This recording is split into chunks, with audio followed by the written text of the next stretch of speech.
Sa bawat pagsubok, may katumbas na aral. At sa mundo ni na Cassandra at Delton, ang katotohanan ay unti-unti nang lumalabas sa liwanag. Matapos ang sunod-sunod na panganib, humarap na tayo sa yugto ng pagbabadya at paghihilom. Pero sa pagitan ng hustisya at pagpapatawad, saan nga ba natin dapat iguhit ang hangganan? Sa episode na to, nasaksihan natin ang matapang na pagharap ni Cassandra kay Michelle at ang pagbagsak ng mag-amang Gatchalian sa kamay ng batas. Ngunit habang unti-unti na nagiging maayos ang lahat, may mga anino pa rin mula sa nakaraan na hindi basta-bastang nananahimik. At sa gitna ng mga plano para sa hinaharap, isang hindi inasahang bisita ang dumating, dalang mga sagot sa mga tanong na akala natin ay wala ng linaw. Higit sa lahat, matutunghayan natin ang pagtatagpo ng dalawang taong magkaribal, ngunit ngayon ay may bagong tinatahak na landas. Ang tanong, sa dami na nagbago, may puwang pa ba para sa mga multo ng kahapon? Simulan na natin. Kumusta na yung pakiramdam mo? Ramdam mo na ba yung sakit ng sugat mo? Tanong ni Cassandra.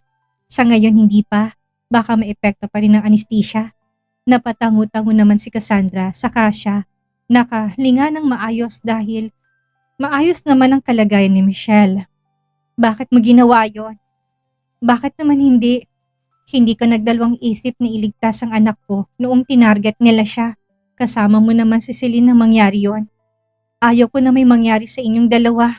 Hindi ako sigurado kung maibibigay ko ang magandang buhay para kay Celine. Alam kong ang kapal ng mukha ko para ipaubaya ko sa iyong anak ko. Pero alam ko namang hindi mo siya pababayaan, kaya hindi pwedeng may mangyari sa'yo. I'm sure hahanapin ka niya. Alam kong hindi na siya nakakatulog sa gabi kapag hindi ka niya nakikita. Bahagyang ngumiti si Cassandra. Kitang-kita niyang pagbabago sa kapatid niya. Sana nga lang, hindi ito balimbing para lang makuhang loob niya. Ate, huwag mo sanang iatras ang kaso laban sa akin. Tatanggapin kong parusa ng batas sa akin. Huwag mo ko kaagad patatawarin. Gusto kong makabayad sa lahat ng kasalanan ko sa'yo. Gusto kong mabawasan man lang yung sakit at sama ng loob na idinulot ko sa'yo. Huli na para humingi ng sorry sa'yo, lalo na sa ginawa ko noong nahulog ka sa hagdan. Ate, I'm really sorry. Masyado lang akong nabulag sa pagmamahal na akala ko worth it ipaglaban. Hindi ko na maibabalik pang buhay ng anak mo. Pero kung may nagawa man akong tama para sa'yo, yun ay ang nailayo ko sa yung lalaking hindi makakabuti para sa'yo. Tumango lang si Cassandra dahil wala naman na siyang sasabihin. Nilingon niya si Delton. Tama naman si Michelle, kung hindi sila naghiwalay ni Garrett, siguradong hindi niya mararanasan kung paano mahalin ng isang Delton. Nanatili pa sila ng ilang oras sa kwarto ni Michelle. Magaan na sa loob nila na mag-usap-usap. Napapangiti si Nori dahil masaya siyang makitang okay ng mga anak nila at kitang-kita nila ang pagsisisi ni Michelle. Aalis na rin kami, magpagaling ka. Kapag may kailangan ka, huwag kang mahiyang magsabi sa akin. Sambit ni Cassandra. Hindi na kailangan, sobra-sobra na yung ginawa mo sa anak ko, kaya wala na akong hihilingin sa'yo. Muling tumango si Cassandra, sa kanya tinignan ng mga magulang niya. Aalis na kami, Mom, Dad. Kayo na pong bahala kay Michelle. Marami pa kaming kailangang gawin ni Delton. Bali ni Cassandra sa mga magulang nila. Mag-iingat kayong dalawa. Siya nga pala ate, anong balita kay Rosie? Nahuli na ba siya? Kuryosong tanong ni Michelle. Oo, nahuli na sila, sabi ni Delton. Naidala na rin nila sa presinto si Mr. Gatchalian. Kami nang bahala sa kanila. Magpahinga ka dito at magpagaling. Tumango si Michelle, umalis na si Delton at Cassandra. Tahimik na silang dalawa hanggang sa makarating sila sa sasakyan. Iniisip mo na bang iatras ang kaso laban kay Michelle? Seryosong tanong ni Delton. Hindi, itutuloy ko pa rin. Alam kong nagsisisi na siya pero hindi sapat yon. Kailangan pa rin niyang pagbayaran ang kasalanan niya sa batas. Oo, lumambot ang puso ko sa kanya. Lalo na dahil nagsisisi pa rin siya pero hindi ibig sabihin nun ay iatras ko ng kaso sa kanya. Nakahinga ng maluwag si Delton. Dumiretso na sila sa presinto at pinakita naman nilang nakakulong na si Rosie at Mr. Gatchalian. Magkaibang kulungan nilang mag-ama. Napaangat ng tingin si Rosie nang makita niyang isang anino. Nang makita niya si Cassandra ay biglang pumulong dugo niya. Mabilis na tumayo si Rosie at tila susugurin niya si Cassandra. Pero hindi siya nakalapit dahil sa mga bakal na nakaharang sa kanila. Walang hiya ka, Cassandra! Pinatay mong mommy ko! Pinabagsak mong business ng mga parents ko! Papatayin kita! Nanggagalaiting sigaw ni Rosie. Gustong gusto niyang abutin si Cassandra pero hindi niya yun magawa. Blanco namang nakatingin si Cassandra sa kanya. Rosie, wala akong ginawang kasalanan sa'yo. Pumayag ka sa gusto ni Michelle. Nagpaloko ka kay Michelle, kaya paano naging kasalanan kong lahat? Pinili mong nakawin ang design ko. In-enjoy mong umangat ka agad bilang designer gamit ang design ko. Pinawi ko lang kung anong akin. Pero hindi kita sinaktan. Malumani na sambit ni Cassandra. Pero nalilisik pa rin ang mga mata ni Rosie kay Cassandra. Gusto niya itong barilin, pero wala siyang magawa dahil nakakulong siya. Kung hindi dahil sa'yo, kung hindi mo lang sana pinalaki yung problema ko, buhay pa sana ang mami ko. Masaya pa sana kaming magkakasama pero sinira mong business namin. Pinabagsak mo ng dahil lang sa mas mayaman ka na. Kasalanan mo, lahat na nangyari sa amin. Sa akin ka lang may galit pero dinamay mong pamilya ko. Kung hindi mo lang pinabagsak ang business namin, hindi sana namatay ang mommy ko. Hindi sana kami nagtago ng daddy ko. Sigaw pa rin niya. Walang kasalanan si Cassandra sa binibintang mo. Ako ang nagpabagsak sa business niyo. Ginawa ko lang yun dahil wala kang karapatang ipahiya at pagbintangan si Cassandra. Maling tao ang binangga mo. Singit ni Dalton nang dumating siya. Mr. Chavez, mahinang usal ni Rosie. Sana kung hinarap mo, sa akin ka dapat gumanti dahil walang kasalanan si Cassandra. Binawi lang ni Cassandra sa'yo kung anong kanya. Kinailangan ko rin na pabagsakin ang business ng mga magulang mo dahil marami na silang inagrabyadong mga empleyado. Marami na nagkakasakit dahil sa kakulangan ng mga safety equipment. Pero may ginawa bang daddy mo? Hinayaan niyang mamatay ang iba niyong empleyado. Wala siyang binayaran sa mga medical bills nila. Dapat lang yun sa mga magulang mo. Wala akong dahilan na pabagsakin ang business niyo. Kung wala akong nakitang mali, pasensya na dahil mali ang kinalaban ng pamilya mo. Lalo ka na, you should blame yourself for what happened to you and to your family. Kung hindi mo binangga si Cassandra, hindi ko papaimbestigahan ng pamilya mo. Hindi ko sana malalaman ng ginagawa ng ama mo sa mga empleyado niyo. Mahabang litanya ni Dalton. Napatingin si Cassandra sa kanya. Hindi akalain ni Cassandra na pinaimbestigahan pala ni Dalton ang business ng pamilyang Gatchalian. Akala niya pinabagsak na lang talaga ni Dalton dahil marami siyang pera at connection. Nangihina namang napaupo sa malamig na sahig si Rosie. Tahimik siyang umiiyak habang binibigkas ang mommy niya. Mommy, mahinang usal ni Rosie. I'm sorry, aniya pa. Nakayupo ito at humihikbi. Umalis na si Cassandra at hihintay na lang nila kung kailan sisimulan ang trial. Gusto nilang makuha ang pinaka-maximum na parusa para kay Rosie at kay Mr. Gatchalian. Sabay-sabay silang nag-dinner nang dumating si chairman. Pare-pareho ng magaan ang paghihinga nila dahil malapit nang matapos ang problema nila. Kailan uumpisahan ang trial kay Victor at sa anak niya? Tanong ni chairman pagkatapos nitong uminom ng tubig. Next week na dad, iniipon pa ni Detective Aaron lahat ng mga ebidensya laban sa kanila. Nakausap na rin ni Detective ang mga dating empleyado ni Mr. Gatchalian. Magsasampa rin sila ng kaso. Sisiguraduhin kung makukuha nila ang pinaka-maximum na parusa ng batas. Magsisiman sila, huli ng lahat para doon. Kapag ba nagtagumpay sila na mapatay si Cassandra at si Celine, may ibabalik pa nilang buhay nila. Pagsisisihan nila sa loob ng bilangguan ang mga kasalanan nila. Bakas ang matinding galit sa tinig ni Dalton. Mabuti naman kung ganon. Gawin mo lahat ng makakaya mo. Ikaw nang bahala dyan. Pero kung kailangan mo na mas marami pang lawyer, kausapin mo lang ang personal lawyer ng pamilya natin. Anas ni chairman. Tumango na lang si Dalton. Salamat naman at matatapos ng lahat ng ito. Nakakatakot yung kaya nilang gawin. Wala namang kasalanan sa kanila si Celine, pero sa kagustuhan nilang makaganti kay Michelle, idadamay nila pati ang bata. Makakampante na rin ako para kay Cassandra. Sabat ni Dahlia. Napapangiti naman si Cassandra.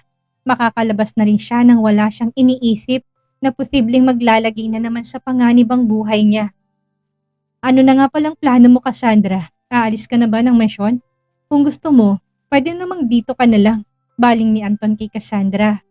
Tiningnan ni Cassandra silang lahat saka kay Celine na tahimik na kumakain. Oo nga naman iha, lalo na't gustong gusto ka ni Celine. Masasaktan si Celine kapag umalis ka. Halos 2 buwan ding tumira si Cassandra sa mansyon, kaya mas gusto nila na manatili na lang ito. Tata! Napatingin si Cassandra kay Celine. Inosente itong nakatingin sa kanya. Bigla naman siyang nahirapan na magdesisyon na umalis ng mansyon. Pag-iisipan ko pa po, nakakahiya naman po kasing nandito pa ako kahit na hiwalay na kami ni Garrett. At bakit naman hindi? Hindi ka ba pwedeng manatili dito dahil si Delton ang boyfriend mo? Hiwalay man kay ni Garrett at hindi niyo man nakilala ni Delton ng isa't isa, you're still welcome here. Sabat ni Sherman. Matamis na napangiti si Cassandra. Napakaswerte niya sa mga in-laws niya. Mabuti na lamang at hindi tinolerate ng mga to ang ginawa ni Garrett sa kanya. Delton, pakakasalan mo na ba si Cassandra? Ano bang balak mo? Saan mo ba iuwi si Cassandra? Malaki naman ang mansyon, kami lang ng kuya mong nakatira. Pwede naman kay ni Cassandra dito kapag ikinasal na kayo. Baling ni Chairman kay Delton. Dad, gustuhin ko man pero gusto kong bigyan pa rin ng sariling bahay ang mapapangasawa ko. Gusto ko may matawag siyang sariling bahay namin. Pwede naman kaming bumisita dito every weekend. Wala namang problema doon pero kailangan kong bigyan ng sariling roof si Cassandra. Sagot ni Delton, sa kanya tinignan si Cassandra nang ngumiti lang sa kanya. Kung ganun, kailan niyo ba planong magpakasal? Namulang mga pisngin ni Cassandra dahil sa tanong ni Chairman. Katatapos pa lang po ng problema nila pero ngayon naman nakafocus na sila sa kasal. Hindi pa namin napag-uusapan ng tungkol dyan pero kung papayag si Cassandra, pwede namang ikasal din kami ngayong taon. Napalunok si Cassandra. Parsahan na ba to? Hindi siya ready na itong pag-uusapan nila ngayong gabi. Dapat lang na ngayong taon na kayo ikasal. Paano kung hindi na pala ako abuti ng 1 taon? Paano ko masasaksihan ang kasal ng bunso kong anak? Dad, huwag kang magsalita ng ganyan. Malakas ka pa naman. Ayaw mo bang makalaro rin balang araw ang magiging anak ni Delton? Sapat na lang ba sa'yo na masaksihan ang kasal niya? Ani ni Anton. Napabuntong hininga naman si Chairman, bigla siyang na-excite habang ini-imagine niyang pinapanood niyang ang mga apo niya kay Delton na naglalaro. Huwag kayong mag-alala, pipilitin ko pa rin naman na mabuhay ng mahabang panahon. Sagot ni Chairman. Masaya silang kumain ng dinner. Nang matapos maligo si Cassandra, ay napatingin siya kay Delton na nakahiga na sa kama niya. Anong ginagawa mo dito? Punot noon niyang tanong habang pinupunasan niyang mga buhok niya. Dito ako matutulog. Wala naman na tayong tinatago kaya gusto kong makatabi ka ngayong gabi. Pagbigyan mo na ako baby please. Ilang buwan din ako nagtiis na hindi ka makatabi. Nakangusong sambit ni Delton. Akala mo kung sinong batang nakikiusap. Natawa na lang si Cassandra sa kanya. Kinuha ni Cassandra ang blower niya. Saka siya naupo para patuyuin ang mga buhok niya. Bumangon si Delton saka kinuhang blower kay Cassandra. Ako nang gagawa. Anas ni Delton. Marunong ka bang gumamit niyan? Oo naman. Ano bang akala mo sa akin? Hindi ako weak. Bahagya na lang na natatawa si Cassandra. Tiningnan ni Cassandra ang reflection niya sa salamin saka siya gumiti sa sarili niya. Sana lang wala nang dumating na problema sa kanila. Kung meron man, sana yung mga minor problems na lang. Ayaw niya na ring maranasan ulit na pagbantaan ang buhay niya. Marami pa siyang gustong gawin at isa na doon ang bumuo ng pamilya kasama si Delton. Babe, gusto ko sanang magplano tayo ng bakasyon. Yung tayong dalawa lang muna sana. Mag-relax naman muna tayo. Let's go to Maldives after ng mga trial. Napaisip si Cassandra, deserve naman siguro nilang mag-relax muna lalo na sa dami na nangyari sa kanila. Pwede naman, pupunta pa ba tayo sa lahat ng trial ni Rosie at ni Mr. Gatchalian? Pwede bang hayaan na lang natin sa attorney yon?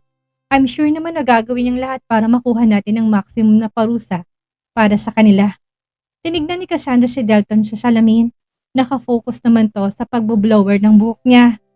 Siguro naman hindi na magtatagal yung trial.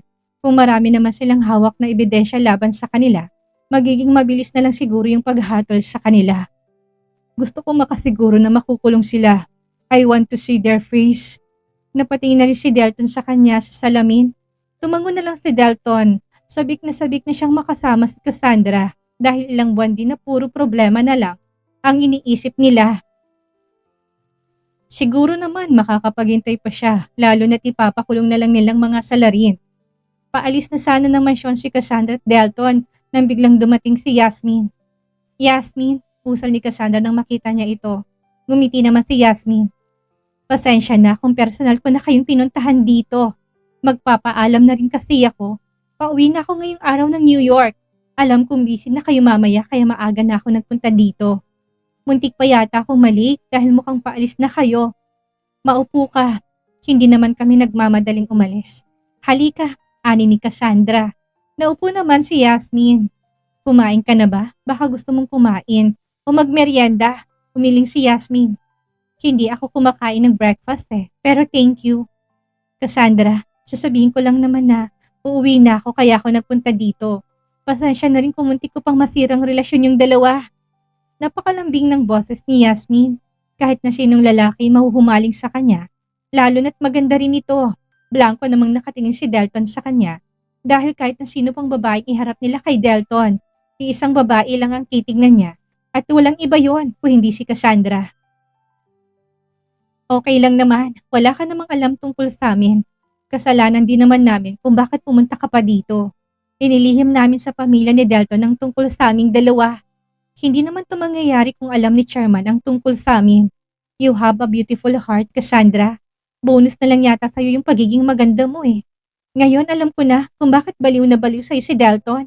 Napakaswerte nyo sa isa't isa at wala ko sa pwesto para guluhin ang relasyon nyo. I have a crush on Delton kaya pumayag ako kagad na magpakasal sa kanya dahil sa pag-aakala ko nag-usap na sila ni Chairman. Sino bang hindi nakakakilala kay Delton sa New York? His name is everywhere pero hindi naman ako magpapakatanga at mga agaw para lang makuha siya. Pasensya ka na Cassandra, kung hinalikan ko siya, alam mo naman na may nakamasid din sa akin. Ginawa ko lang yon para mabuhay din ako. Pagpapaliwanag ni Yasmin. Hindi mo kailangan magpaliwanag. Naiintindihan ko naman. Ano nga palang oras ng flight mo? Gusto mo bang ihatid ka namin para hindi ka nag-iisa sa airport habang naghihintay? Hindi na. Dumating ang ate ko kahapon. Siyang kasama kong babalik ng New York. Napatango-tango si Cassandra. Kung ganon, mag-iingat ka. Siya nga pala, may nalaman ako about you. Napakunot ng noo si Cassandra. Parang bigla naman siyang kinabahan sa nalaman ni Yasmin tungkol sa kanya. Kaya nawala man siyang tinatago. Bakit hindi mo sinabi sa akin na ikaw pala si Andra? Alam mo bang gusto namin ng ate kong mga gawa mo? Every time na naglalabas ka ng new collection mo sa New York, palagi kami nagpapareserve ni ate ng ticket para lang mauna kami sa pila. Wala pa kasing 1 hour, ubos na lahat na nakadisplay. Para pang maiiyak si Yasmin sa nalaman niya. Natawa naman si Cassandra. How did you know? Gulat niyang tanong. Syempre, connection, sagot ni Yasmin. Saka ito natawa. We really want to meet you in person. Hindi pa alam ni ate na kilala ko na si Andra. Pero I know this is not the right time to talk to you dahil marami ka pang kailangang tapusin. I hope we can meet you soon. I'm so happy to see you, Miss Andra. Tuwang-tuwang sambit ni Yasmin. Napapangiti na lang si Cassandra. Tumayo naman na si Yasmin dahil kailangan niya nang umalis. Kailangan ko na ring umalis. Masaya ako nakilala ko kayo at nakasama kahit sa maikling panahon. Masyado lang akong nashock at na-trauma dahil sa nangyari pero I'm happy kasi nahuli niyo na yung kriminal na yon. Nilapitan ni Cassandra si Yasmin saka ito niyakap. Mag-iingat ka sa flight ninyo. Message me kapag nakarating na kayo para alam kong safe kang nakarating ng New York. Aniya, saka siya kumala sa yakapan nila. Sure, don't worry. Bye Cassandra. Bye Delton. Bali ni Yasmin kay Delton na tahimik lang naman. Sabay-sabay na silang lumabas ng mansyon. Goodbye. Sana magkita ulit tayo next time. Kumaway pa si Yasmin bago to sumakay ng sasakyan. Pinanood nilang makalayo ng sasakyan ni Yasmin bago sila sumakay sa sasakyan ni Delton. Pwede ba akong tumambay muna sa office mo? Gusto ko munang magpahinga kasama ka, babe. Gustuhin ko man pero alam mong tambak ako ng gawain. Halos 3 buwan akong walang nagawa. Wala rin kaming bagong collection dahil hindi ko nare-review yung mga design na pinasa nila sa akin. Napanguso si Delton. Hindi kita abalahin. I promise. I'll behave sa sofa ng office mo. Pero paano naman ako makakapag-focus kapag alam kong nandun ka? Kilala mo ko. Mabilis ako madistract kapag nasa paligid kita. Napabuntong hininga si Delton. Gusto niya lang naman sanang makasama si Cassandra. Tapusin ko lang lahat ng kailangan kong gawin, babe. Babawi ako sa'yo. I promise. Gusto na rin kitang makasama pero paano ako makakapag-focus sa'yo kung may mga kailangan pa akong gawin? Napatango na lang si Delton. Ayaw niya namang pilitin si Cassandra para lang makasama niya to. I understand. Tatapusin ko na rin lahat ng gagawin ko. Kapag nakaalis tayo ng bansa, promise me na wala mo ng cellphone. Ngumiti naman si Cassandra. I promise. Nang maihatid na ni Delton si Cassandra, ay umalis na rin siya kaagad. Pagdating ni Cassandra sa opisina niya, nandun na rin si Donna. Dala-dala ang tambak na mga papeles. Hindi pa man siya nakakaupo nang dumating din si Desiree.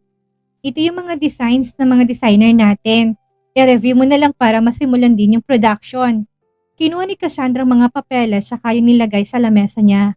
Tinitignan pa lang niya yung mga gagawin niya para bang napapagod na siya kaagad.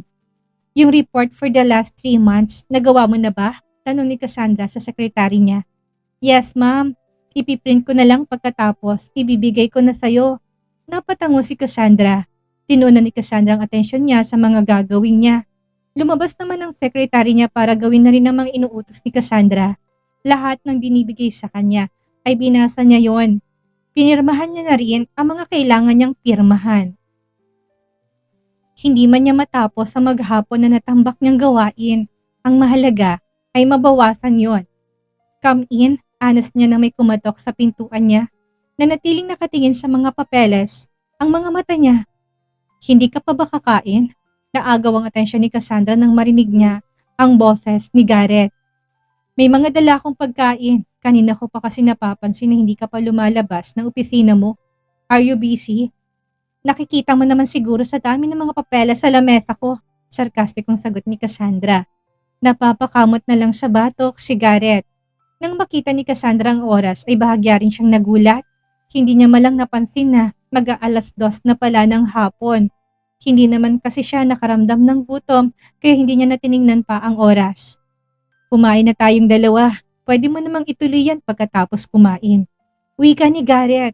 Wala namang ibang choice si Cassandra. Sayang pa sa oras kapag lumabas pa siya o umorder ng pagkain online. Naupo na si Cassandra sa sofa. Saka tinignan ang mga dala ni Garrett. Nakaka-excite at nakakaba ang mga pangyayaring ito, hindi ba? Ang pagharap ni Garrett kay Cassandra sa opisina ay tila isang hudyat na kahit pilitin nating isara ang pinto ng nakaraan, laging may paraan ng tadhana para pumatok muli. Nakita natin ang pagbabago ni Michelle at ang pananagutan ng mga gatsalyan na nagpapatunay na sa huli ang katotohanan ang laging mananaig. Dito natin matututunan ang isang mahalagang leksyon. Ang pagpapatawad ay hindi nangangahulugan ng paglimot o pag-atras sa hustisya. Tama ang desisyon ni Cassandra. Ang magpatawad ay para sa sariling kapayapaan.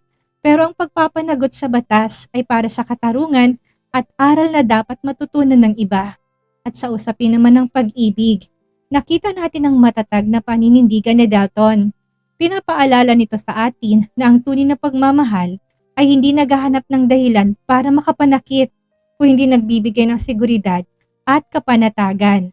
Habang papalapit na ang trial at ang inaabangang bakasyon ni Cassandra at Delton, sa tingin niyo ba ay tuluyan nang tatalikuran ni Garrett ang nakaraan o may itinatago pa siyang motibo sa pagdalaw niya kay Cassandra? Yan ang ating aabangan sa susunod nating kabanata.